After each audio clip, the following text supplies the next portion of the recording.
Hey, well, today I'm angry about the second impeachment trial, and not for reasons that you might think. I mean, there are people who think that armed insurrectionists tried to take over the Capitol and take over the US government.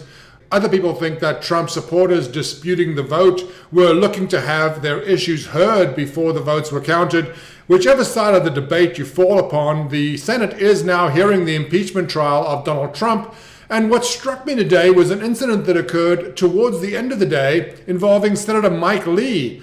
Now, throughout the day, we've been hearing commentary from Republicans and Democrats about what happened in Washington, D.C. on January 6th. And if you listen to the Democrats, it was a close call, and democracy itself barely survived the angered, bloodthirsty mob. However, if you listen to the other side, it was mostly peaceful people protesting what they saw as an illegitimate vote. But that is not our concern today. I'm not here to discuss whether Donald Trump should be impeached or not. I'm talking about this incident that occurred with Mike Lee. And I'm going to play you a little video, which is Mike Lee complaining about a phone call that the Democrats claimed he had had while the president, Donald Trump, was trying to reach another senator. He had reached Mike Lee inadvertently, and Mike Lee handed the phone off to Tommy Tuberville, another senator. Mike Lee stood up to contest this description and claimed that it was not accurate. And here is Mike Lee vehemently disputing the description. Statements were attributed to me repeatedly, as to which I have personal knowledge because I am the source.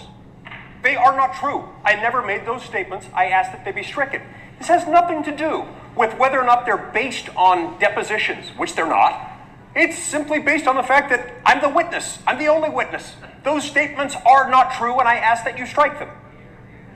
Now, the interesting thing about that clip is that nobody really knew what to do after that. And unfortunately, it did expose Patrick Leahy to some extent.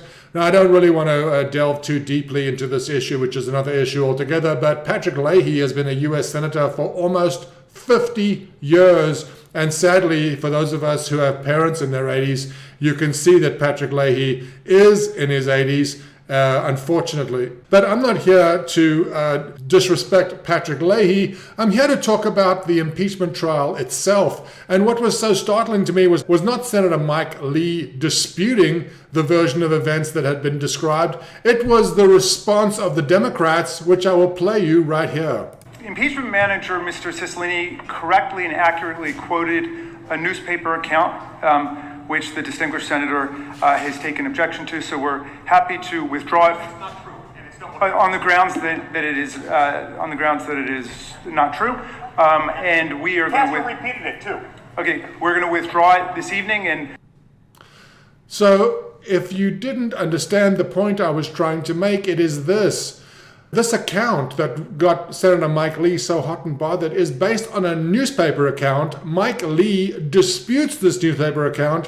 What is shocking to me is that in something as serious as a presidential impeachment trial, one side is actually quoting the media. Haven't we learned our lesson? I mean, just a couple of years ago, if not more recently than that, the FBI and the CIA were leaking stories to the media and then claiming that those stories were corroborating their stories. This is obviously duplicitous on its face, and for any serious entity to be taking a media story seriously today, these days, everybody knows that the media is untrustworthy. Nobody knows which media is trustworthy, possibly none of them. But to be quoting a media account in an impeachment trial, to be claiming that this is a fact, some kind of evidence, just puts lie to the seriousness of these proceedings. You know, if you listen to the commentary, if you listen to the senators themselves, they are full of praise for the hallowed institution, the august body that is the Congress, the Senate,